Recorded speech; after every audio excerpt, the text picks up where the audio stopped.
পুরুষ কখনো তার স্ত্রীকে রূপের জন্য ত্যাগ করে না, স্ত্রীকে মন থেকে দূরে সরিয়ে শুধুমাত্র স্ত্রীর খারাপ আচরণের জন্য।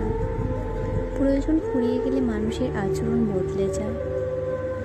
যে গতকাল খোঁজ নিয়েছিল আজকে সে হয়তো চোখ ফিরিয়ে নেবে। তবে সব সম্পর্কই সমান নয়, কিছু সম্পর্ক টিকে থাকে যত্নে, আর কিছু টিকে থাকে শুধু প্রয়োজনের ওপর ভর করে।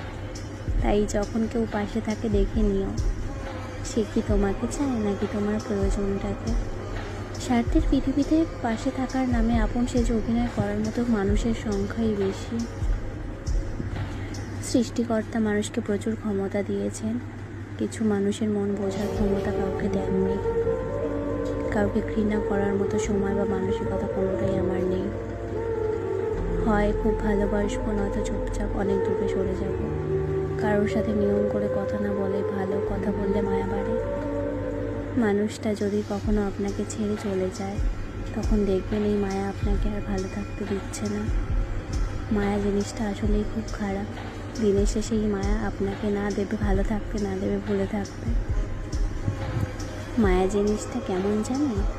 মায়া কারোর গোছালো জীবনকে এলোমেলো করে দেয়, আবার কারোর অগোছালো জীবনকে গুছিয়ে দেয়। যারা সত্যিকারের অর্থে ভালোবাসে তারা কখনো অভিনয় করে না।